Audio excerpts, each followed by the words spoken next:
All right, let me play this bit right here.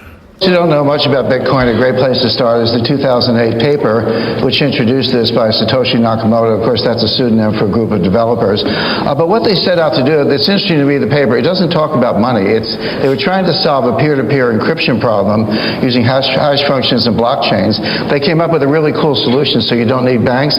But like a lot of technologists, they understand technology, but they don't really understand money. They may have money. Some of them are billionaires, but they don't understand monetary economics. Mickey said that Bitcoin is a store of value. Mt. Gox, the leading website for Bitcoin, if you go to their website, they say that Bitcoin is not a currency. Now, the reason they say that is to avoid anti-money laundering laws, but it's interesting that they're saying it's not a currency. Bitcoin.org, exact quote, says, "You should never store money in Bitcoin that you cannot afford to lose." It's like something I put in a hedge fund prospectus. Jennifer Calvary, director of the Financial Crimes Enforcement Network, says, those offering Bitcoin, if they comply, they have nothing to fear. Sounds like if you don't comply, you have a lot to fear. There are many other basically everyone using Bitcoin is evading taxes. A lot of other problems with it we'll get to in the main program. All right, so that was Jim Rickards. He is against the use of Bitcoin. He is with Tangent Capital Partners, and he is the other side of the argument. And we do have a couple of phone calls, so let me take one of them. First, real quickly, in the Wall Street Journal yesterday, there was an article, and the headline reads, "Canada says Bitcoin is not legal tender." The first line is all I'll read from the story. It says, Canada does not consider Bitcoin to be legal tender, a government official said, putting a question mark over the use of the increasingly popular virtual currency in the nation of Canada. Wow. So there you go. All right, let's go to the phone. Good morning. Thank you for calling, for being patient. And what do you think about this? Good morning, Larry, Robin. This is another scheme to, I guess, make trade amongst the techie types easier, I would assume. Our country went round and round when it was first formed as far as what currency it was going to be and etc. The first couple of years, we actually didn't have a currency. We used the Spanish pieces of 8. And we used the British pound, and we also used French currency. Until finally, they smartened up and said, gee, we got to have our own currency here. Don't forget, we were originally just 13 colonies, or 13 individual states. And after the signing of the Constitution is where the 13 states agreed to be part of the nation. And that's why, thank God, I don't know how good it is now, but that's why we have states' rights, supposedly. Now, also, we went through another deal, something similar to this Bitcoin, with what was called green stamps. I don't know if you remember. You used to go to the gas Good point. station. No, I do remember that, and that was in a way, yeah. That was, I love them. That was sort of like a bit, yeah. That was a virtual currency. Well, yeah, but it wasn't backed by anything other than the stores or whatever that issued it, and the products they put up that were redeemable by the green stamps. So that was a limited field, but these people are trying to say this is better than money. I don't think so.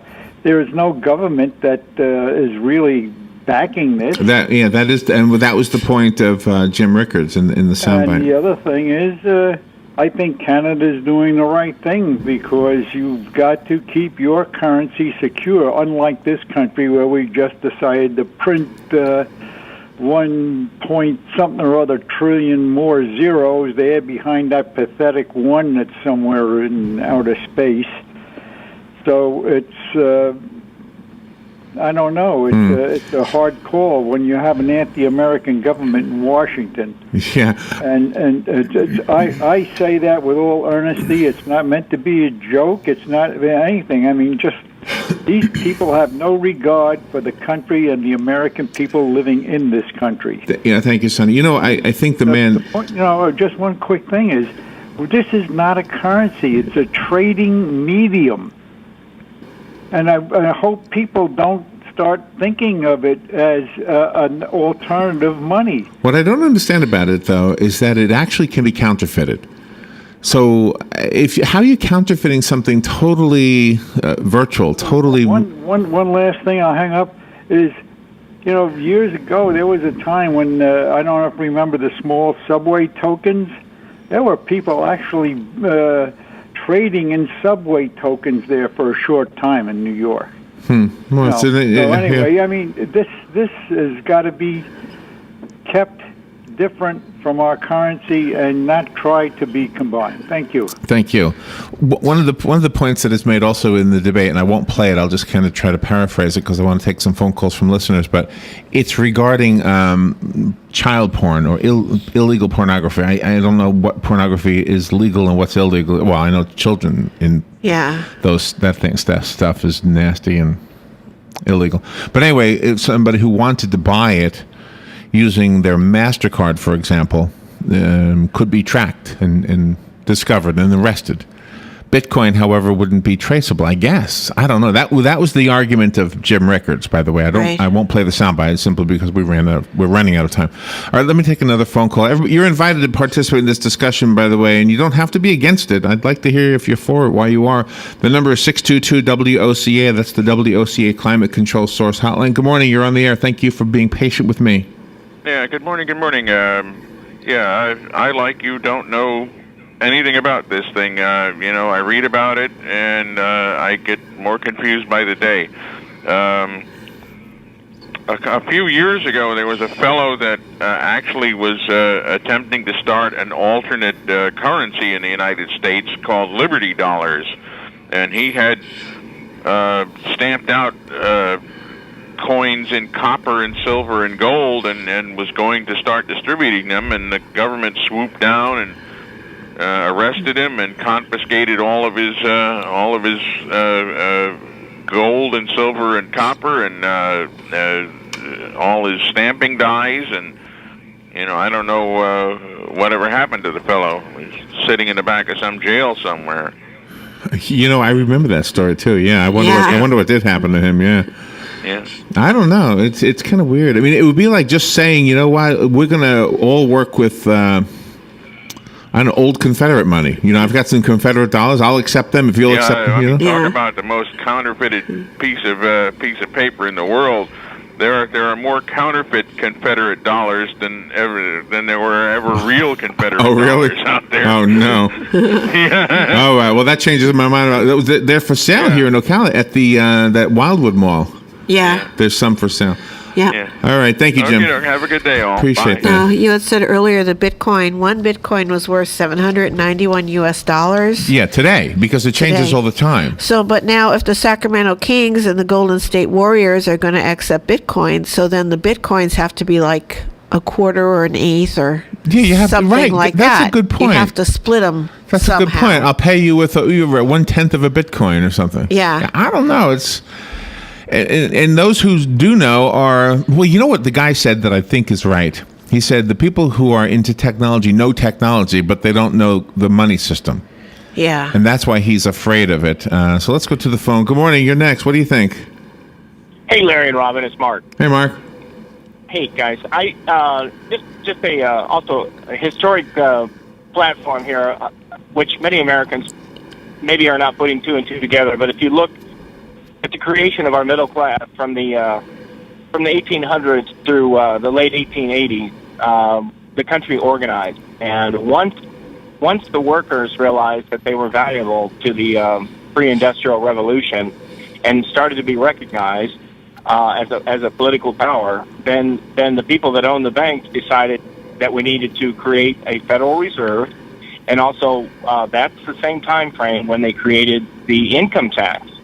So the workers were taxed for their wages, and also that's when they removed our currency from a commodity-based currency to what a lot of political right wingers call a fiat currency, which is technically, I guess, an accepted term. It just seems too aggressive for me, language-wise, but it's an electronically transmitted currency in my mind. But getting back to the Bitcoin to me, in my mind, when I first heard of such nonsense, I immediately thought of the Iraqi dinar. It's just a fabricated thing that had a very low level of integrity. And to jump on the bandwagon with Canada, China came out about 4 weeks ago and denounced the Bitcoin. It's just kind of a scam with some people that had some real money to some degree, but based on a lot of folks' ignorance, like D.T. Burnham may have suggested. So, and I would just throw one more thing in from a historic standpoint. Once the United States organized, unionized, nationwide, men and women from sewing factories to tractor factories, whatever the case may have been, grocery stores, barbershops, taxi drivers were union. Then they gave you a large dose of patriotism called World War I. If you just follow the trail, 1913, 14, 15 comes the war, 16, 17. And a lot of people, North and South, opposed World War I nationwide. So whenever the country kind of starts taking care of itself, bet your bottom dollar, bet your bottom Bitcoin, you're going to get a dose of patriotism, a forced war. So anyway, that's just a veteran's take on a lack of reality. Y'all have a good day. Thank you, Mark. Appreciate that.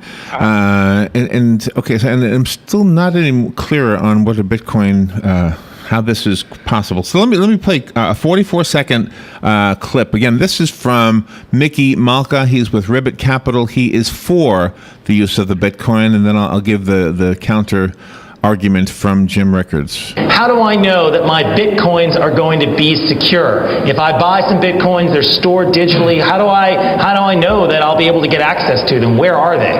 So what's fascinating about Bitcoin is it's a decentralized system. No one controls it. There's not a central corporation that has access to those codes.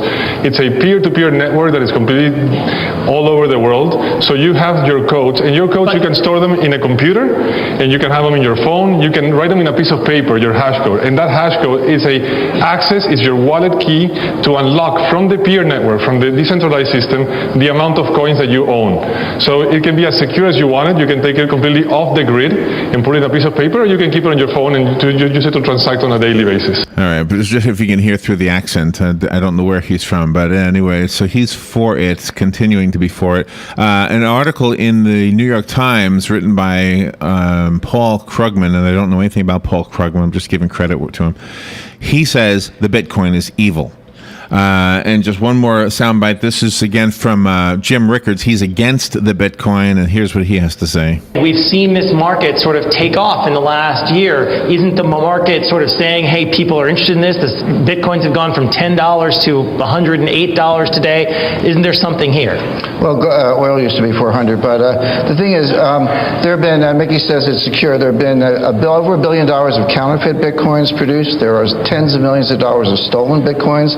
There's something called a forked blockchain. That's when the blockchain, which is the main security device, actually had two simultaneous transactions, and it goes off in two directions. Now, there is peer group to kind of resolve that, but that can sort of completely validate it. So all these things have actually happened. The government's targeting it because of child pornography and child sex slavery. So do you think the government is that's the main risk to Bitcoin? The government's already shutting this down.